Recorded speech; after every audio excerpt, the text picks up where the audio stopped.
Thanks for watching. Today we're going to go through how to receipt a bond in RMS. First we're going to find our booking. This reservation's arriving today, so we're going to go into our in and out screen, third icon from the left, and find the booking under Annalise Grinter. We'll double click on the reservation number and the booking will open up. As the guest is here in front of me now, I shall check it in.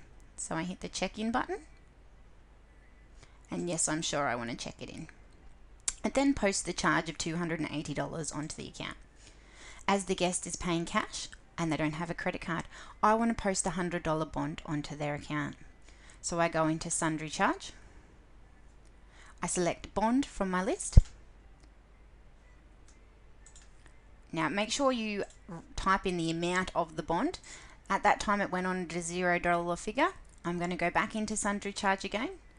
I'm going to select bond. I'm then going to type in $100 because that's the bond I want to charge, and I'm going to apply and exit.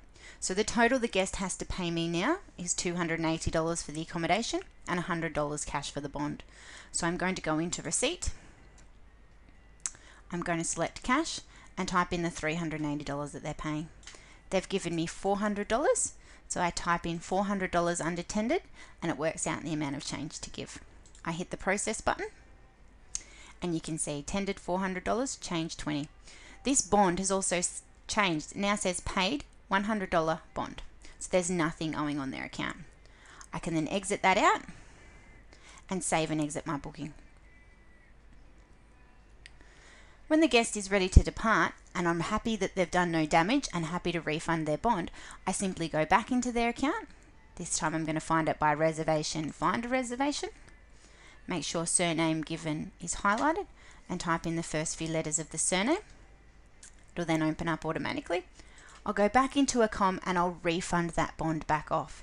So what I do is I click on the refund button there, I right click, and there's some options you've got. So the refundable charge tab opens, and if they've put any charges or done any damage to the room, I can apply that bond back to the account.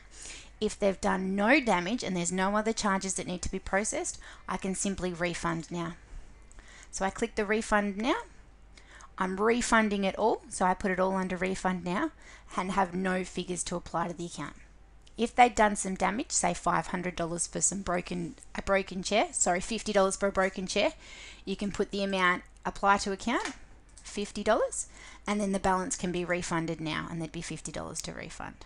But in this case, they've done no damage. I'm happy to give them all their money back.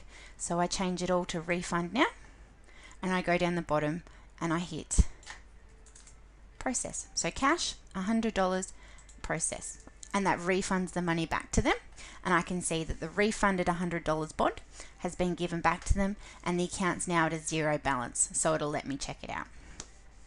Please also ensure that you make sure every guest that comes in has a registration card printed.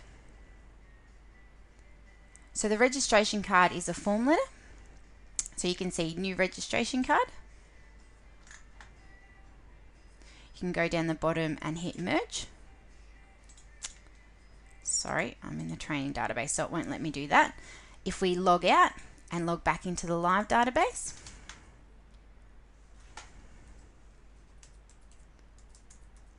and log in. So if we jump back into a booking in your live database, so we just select any guest that's coming in, and we select the reg card button down the bottom. We can see our new registration card sitting in there. All the details are in there. So when the guest comes in, you'll have to go in and hit the print button down the bottom and print this registration card out. All the main fields will be filled in automatically by RMS. It's important that you get a credit card name, a card number, and that they sign off on this registration card. So they agree to the terms and conditions of staying at the park, and then you have the authority to charge them for any damages, if there's any extras in the cabin, or anything else that may be required. So simply go into the reservation and hit reg card, go down the bottom and hit print, and then print that off and get the guest to sign the registration card, and then they're agreeing to all the terms and conditions. You can simply file that away and you ensure you're covered. So that you're ready when all guests arrive in, you can print all your registration cards at bulk first thing in the morning. So same again, using your in and out screen, third icon from the left. If you check all the guests arriving today, now obviously your registration card's only needed for cabins. So if you select all the cabins coming in, and then you want to go down the bottom and hit send letter. From the letter, you want to select on your registration card. You'll then scroll down the bottom and hit merge. It'll then merge all those registration cards together. You can then go down the bottom and hit print. And what will happen is all those registration cards will be printed off and ready to go, so that when the guest comes in, they're sitting on your desk, ready to hand them out and sign them in. Thanks so much for cooperating with these new procedures. They'll certainly make life better in the long run. And thank you so much for watching.